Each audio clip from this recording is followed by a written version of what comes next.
Good morning students. आज आप पढ़ेंगे प्रधानमंत्री के बारे में, चैप्टर 5 और टॉपिक है आपका प्रधानमंत्री।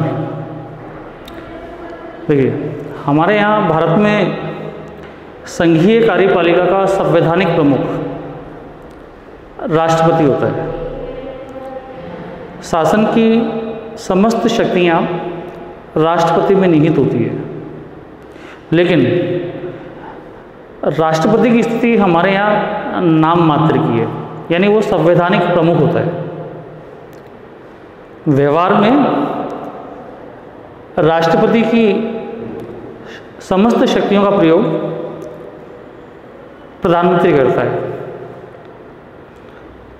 भारत में प्रधानमंत्री ही वास्तविक और सर्वोच्च शासक की भूमिका निभाता है। एक तरह से आप कह सकते हैं कि जिस तरह अमेरिका का राष्ट्रपति अमेरिका में, ब्रिटेन का प्रधानमंत्री ब्रिटेन में शक्तिशाली होता है, उसी तरह भारत का प्रधानमंत्री भारत में सबसे शक्तिशाली होता है। शासन की समस्त शक्तियों का व्यवहार में वह प्रयोग करता है। अब है प्रधानमंत्री की नियुक्ति। प्रधानमंत्री की नियुक्ति कैसे होती है, कौन करता है? देखिए, प्रधानमंत्री की नियुक्ति राष्ट्रपति द्वारा की जाती है।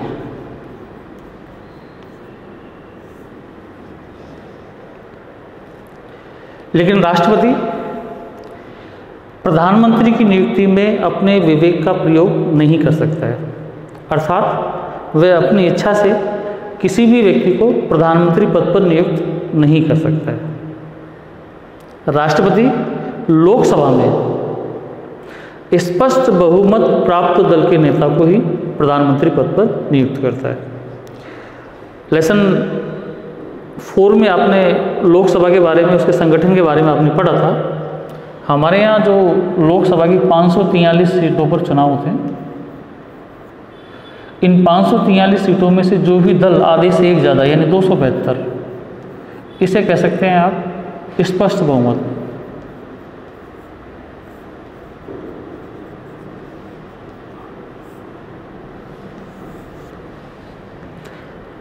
आधे से ज़्यादा कितनी भी हो सकती है।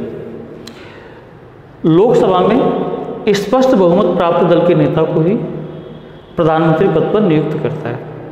जैसे आपने अगर 2019 के चुनाव अगर आपने देखे हों, उनके बारे में अगर आपको जानकारी हो, तो हमारे यहाँ 543 सीटों पर चुनाव हुए थे।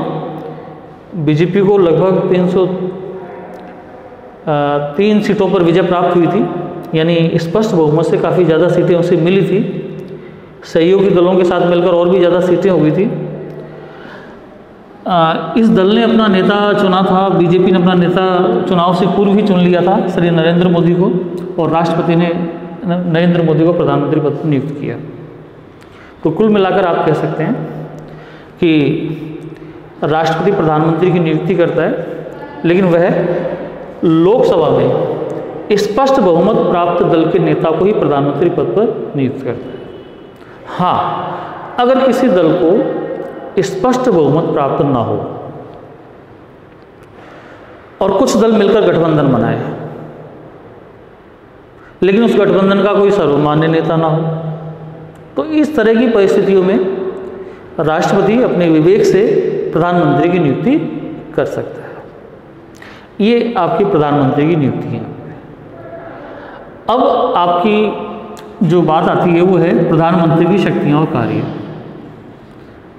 प्रधानमंत्री करता क्या है, उसके पावर्स क्या हैं, ये आपको जानना जरूरी है। सबसे पहले मंत्री परिषद का गठन। अपनी नियुक्ति के तुरंत बाद प्रधानमंत्री जो सबसे पहला काम करता है वो है मंत्री परिषद का गठन, अर्थात अपनी टीम या यूँ कह सकते हो सहयोगियों का चयन करना। ये प्रधानमंत्री का विशेष अधिकार है कि वह मंत्री परिषद में किसे शामिल करे और किसे नहीं।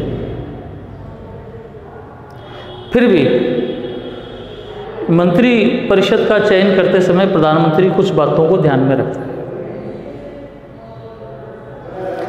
जैसे वो योग्य और अनुभवी व्यक्तियों को मंत्री परिषद में शामिल करने का प्रयास करता है। वह बड़े और प्रभावशाली नेताओं को भी मंत्रिमंडल में जगह देने का प्रयास करता है। वह विभिन्न हित वर्गों के प्रतिनिधियों को भी मंत्री परिषद में शामिल करने का प्रयास करता है।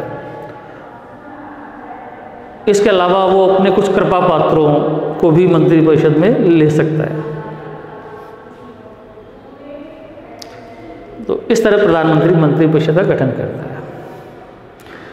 इसके बाद प्रधानमंत्री जो दूसरा काम करता है वो है विभागों का बंटवारा और पुनर्गठन। दोनों अलग अलग बातें हैं। विभागों का बंटवारा, मंत्रियों का चयन करने के पश्चात प्रधानमंत्री विभिन्न मंत्रियों को उनके विभाग जैसे गृह, रक्षा, वित्त, विदेश, रेल, इस तरह के विभाग उन्हें सौंपता है। प्रधानमंत्री मंत्री परिषद का पुनर्गठन भी कर सकता है। पुनर्गठन का मतलब बदलाव से, दोबारा गठन से। यानी प्रधानमंत्री किसी भी मंत्री को मंत्री परिषद से बाहर कर सकता है, उसके स्थान पर नए व्यक्ति को मंत्री बना सकता है, मंत्रियों के विभागों में फेरबदल कर सकता है, गृह मंत्री को रक्षा, रक्षा को गृह मंत्री, इस तरह के बदलाव जो हैं प्रधानमंत्री कर सकता है। फिर आपका जो अगला जो है प्रधानमंत्री का जो कार्य है वो है मंत्रिमंडल का कार्य संचालन। देखिए ये यहाँ मंत्री परिषद लिखा हुआ है, लेकिन यहाँ 2 पॉइंट्स में मैंने मंत्रिमंडल लिखा है। मैं इन दोनों में अंतर मैं आपको बताऊंगा थोड़ी देर बाद में। पहले आप ये समझ लीजिए मंत्रिमंडल का कार्य संचालन। देखिए देश के शासन संचालन में मंत्रिमंडल की महत्वपूर्ण भूमिका होती है। प्रधानमंत्री हमेशा मंत्रिमंडल की बैठकों की अध्यक्षता करता है। अगर प्रधानमंत्री उपलब्ध है तो प्रधानमंत्री करेगा, या प्रधानमंत्री द्वारा नामित कोई व्यक्ति मंत्रिमंडल की बैठकों की अध्यक्षता करता है। और मंत्रिमंडल में उसी एजेंडे पर, एजेंडे का मतलब विषय सूची, कार्य सूची, उस पर चर्चा होती है जो प्रधानमंत्री तय करता है। 2 बातें, मंत्रिमंडल की बैठकों की अध्यक्षता हमेशा प्रधानमंत्री करता है, और दूसरी बात मंत्रिमंडल में उसी एजेंडे पर विचार विमर्श होता है जो प्रधानमंत्री तय करता है। नेक्स्ट है मंत्रिमंडल व राष्ट्रपति के बीच कड़ी। प्रधानमंत्री मंत्रिमंडल व राष्ट्रपति के बीच कड़ी के रूप में भी कार्य करता है। मंत्रिमंडल जो भी निर्णय लेता है उस निर्णय की जानकारी प्रधानमंत्री राष्ट्रपति को देता है, और राष्ट्रपति के सुझाव और निर्देशों को वह मंत्रिमंडल तक पहुंचाता है। तो इस तरह प्रधानमंत्री मंत्रिमंडल व राष्ट्रपति के बीच एक कड़ी के रूप में, एक चेन के रूप में कार्य करता है। फिर आपका है विभागों में समन्वय।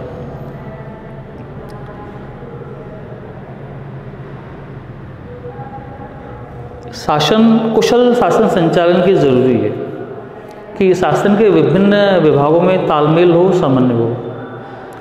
पूरा प्रशासनिक इकाई एक शरीर के समान होता है। जिस तरह शरीर के विभिन्न अंग मिलकर काम करते हैं तो पूरा शरीर स्वस्थ रहता है, उसी तरह पूरा प्रशासन एक इकाई के रूप में काम करता है। उसमें कई विभाग होते हैं, अंग होते हैं। अगर इन अंगों में कोई मतभेद होता है, विवाद होता है, तो शासन का प्रमुख होने के नाते प्रधानमंत्री विभिन्न विभागों के बीच मतभेदों को दूर करके उनके बीच समन्वय या सहयोग स्थापित करता है। तो इस तरह आप पढ़ रहे हैं प्रधानमंत्री की शक्तियां और कार्य। इसके बाद